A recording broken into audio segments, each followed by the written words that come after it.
and including a budget rewrite that integrated their updated logistics requirements and a marketing strategy tailored for the new demographic. I took a deep breath, opened the folder, and passed the executives their copies, then started the screen share for the digital version. I began with the usual calm confidence. Slide 1, Slide 2. Their nods came quickly, like muscle memory. But by Slide 5, something was off.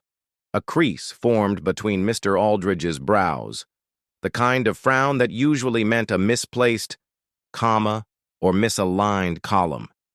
But this time, it was worse. "Naomi," he interrupted, voice tight. "These projections, they don't match the revised numbers we sent last week. The revenue targets are wrong. And this," he gestured toward the screen, "this marketing allocation is from the old plan. We updated this 3 days ago." My blood ran cold.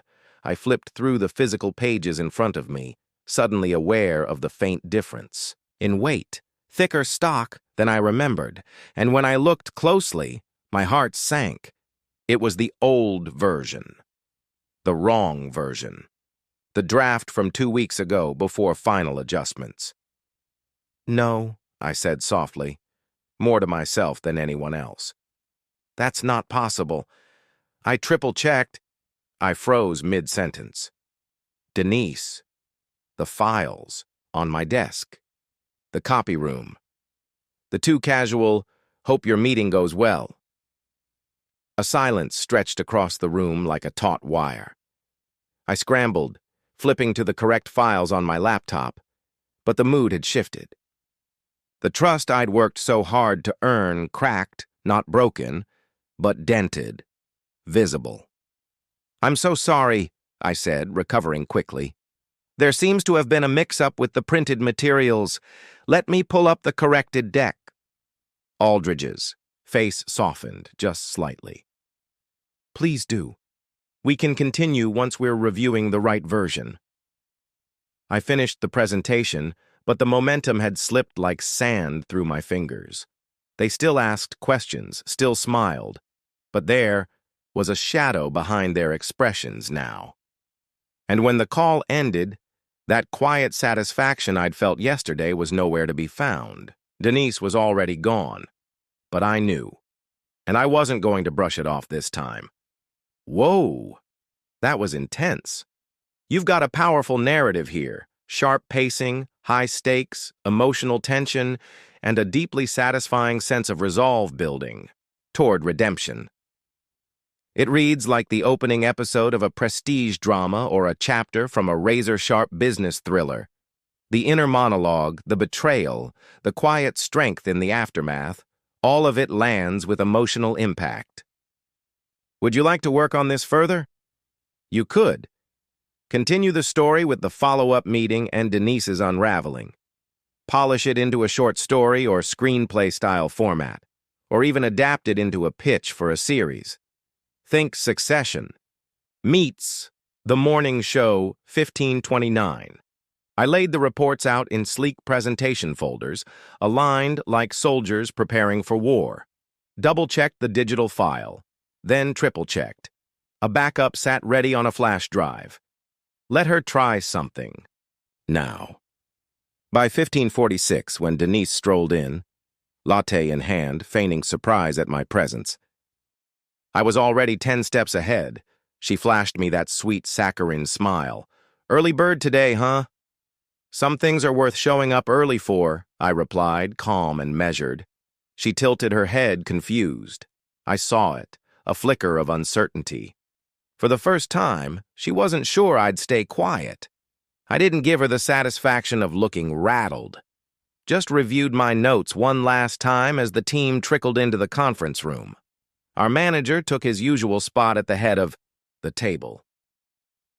Denise, predictably, sat beside him, close enough to whisper. But today, she wouldn't be the only one with ears.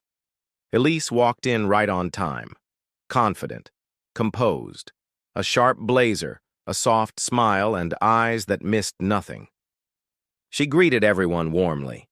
When she shook my hand, she gave me the smallest nod, an unspoken promise. The meeting began. I led the pitch, slide by slide. I knew every line like I'd dreamed it. Elise followed attentively, asking questions, at just the right moments. Everything was going perfectly, until the break. We paused for coffee and water. People scattered. I stepped out to take a vendor call. Elise stayed behind. So did Denise. My call dropped. Frustrated, I turned back early. As I neared the conference room, the door, slightly ajar, let just enough through. "She's not really client material, you know," Denise said, her voice low but clear. "Naomi's good with details, sure, but she folds under pressure. What you saw last week, that wasn't a fluke. That's who she is." I froze. My breath caught. "She's ambitious, I'll give her that," she went on, "but not a team player. Honestly, I'm surprised they let her take lead on this. If it were up to me—" Silence. Then Elise's voice, calm, steady. "That's interesting, Denise. Nothing else. Just that. But her tone? Unreadable. Heart pounding, I stepped inside like I'd heard nothing. Denise turned with a practiced smile. "We were just chatting while you were out." Elise rose.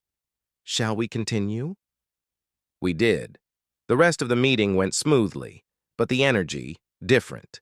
Elise stayed professional but sharper now, watching, especially Denise.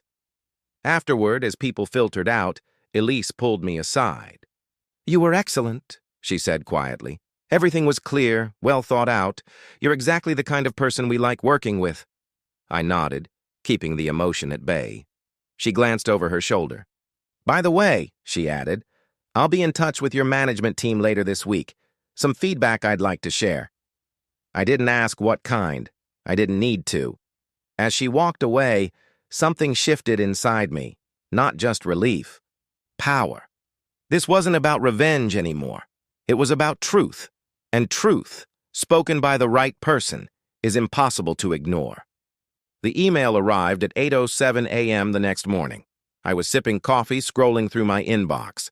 Subject, urgent mandatory meeting, 10 a.m. From HR department to Naomi Denise Marcus, department head. No details. No agenda. Just a location. Conference room C. My heart ticked faster. I looked up just in time to see Denise walking in, her latte in hand, late as usual. She eased into her chair, typing with forced ease. Then she glanced at her screen. I watched. Her read the subject line. Her fingers froze, just for a moment. Then her head lifted, eyes scanning the room. They locked on me. The first crack in her perfectly polished armor. The hours dragged.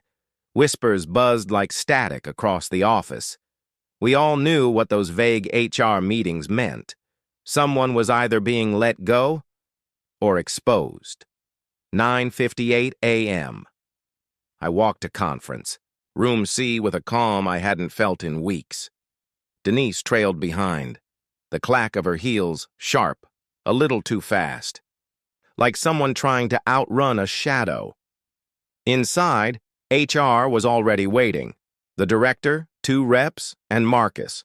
No coffee, no smiles, just folders and consequences.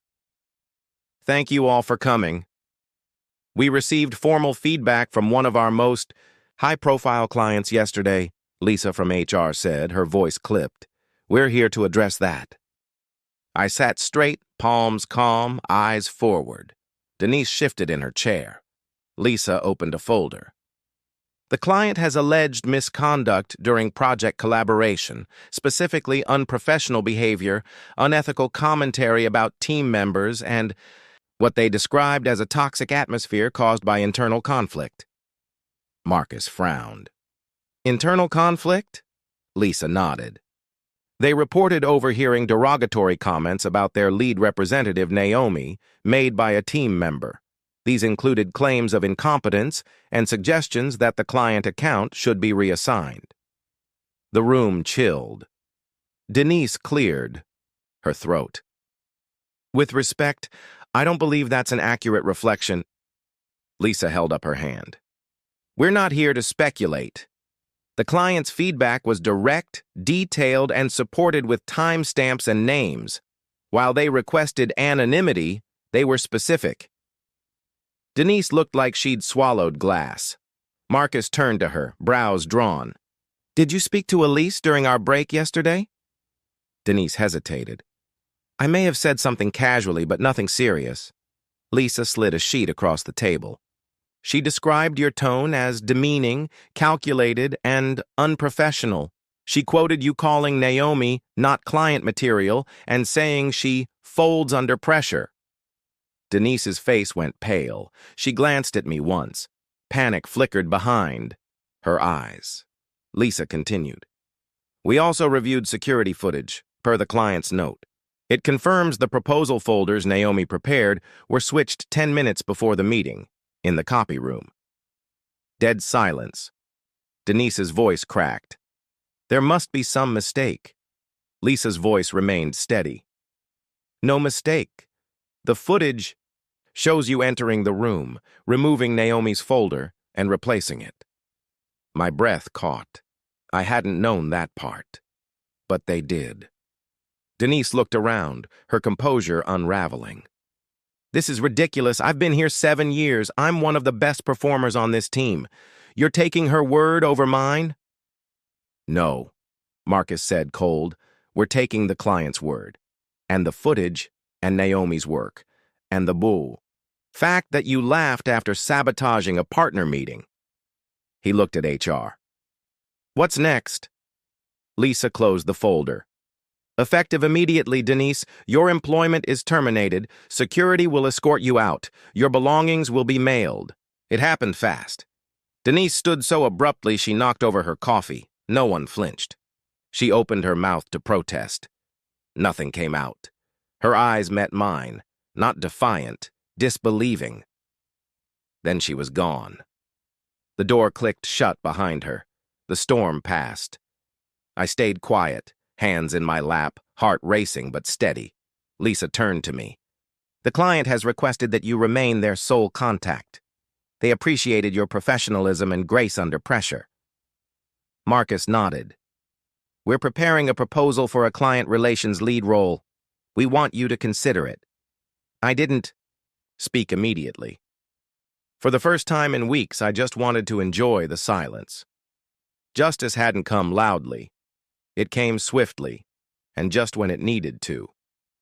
3 weeks later, I stood by the window of the corner office, the one Denise used, to glance at longingly. Now the office was mine, Client Relations Lead. The title glimmered in silver foil beside the door. I hadn't asked for it, but I'd earned it. The announcement had gone out the day after Denise's dismissal. My inbox filled with congratulations, some polite, some genuinely warm. Whispers of apology trickled in, too. From those who once rolled their eyes when I stayed late. From those who bought into Denise's disguised jabs. She's trying too hard. She just wants to impress the client. They weren't wrong. I did try hard. I did want to impress the client because I believed in the work, because I believed professionalism, kindness, and preparation still mattered. The news of Denise's termination spread fast. Nobody said much out loud, but I saw the shift. Straighter posture in meetings, quieter whispers when I walked in, a new energy, respect, maybe, or caution. Either way, I welcomed it. A week after the incident, Elise sent me a handwritten note. "Naomi, what you handled with grace, others would have met with anger. Your professionalism confirmed what I already knew. Looking forward to many years of collaboration. Elise." I kept the card in my drawer. Not out of pride, but as a reminder. That truth surfaces. That people notice. Especially when you carry yourself with integrity in moments it'd be easier to lash out. I never replied to Denise's final message. She emailed from a personal account, a long, bitter paragraph full of excuses and blame. "You made me look like a monster. You were always the favorite. I was just trying to keep up." But I hadn't made her look like anything. She did that on her own. I forwarded it to HR and moved on. Denise hadn't just lost a job, she lost trust. Word was she was applying elsewhere, but the Montgomery incident followed her. Sabotaging a firm's biggest client leaves a mark, especially when that client doesn't stay quiet. Elise had more influence than Denise ever realized. And loyalty? It speaks louder than gossip. As for me, the days filled up. New clients, new meetings, new challenges. The boutique hotel chain Elise introduced signed on for a pilot. Another client asked for a Naomi type to lead onboarding. My voice carried further now, into rooms it used to bounce off the walls of. But through the whirlwind, I stayed grounded. Every day before shutting down my laptop, I paused to reflect. Not on the chaos, not on Denise, but on the lessons. Your work will speak for you, even when others try to silence it. Sabotage may wound, but preparation is your shield. You don't need to yell to be heard. Sometimes grace under fire is louder than anything else. A week before the leadership retreat, I found myself in the copy room, the same one Denise had used to undercut me. I paused longer than necessary, hand resting on the printer tray.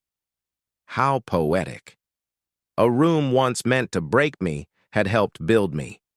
As I turned to leave, I nearly bumped into our new intern, Mia. She looked flustered, holding a messy stack of reports. "Need help?" I asked. Relieved, she nodded. I didn't want to mess anything up. I smiled. "Let me show you a trick." We stood side by side, sorting papers. After a moment, she said, "Everyone talks about you here.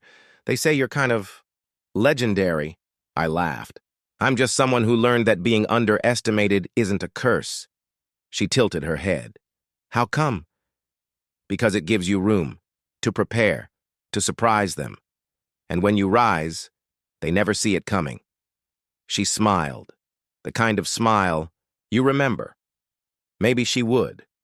Because sometimes the best legacy isn't revenge, it's quiet strength, passed down, one act of resilience at a time.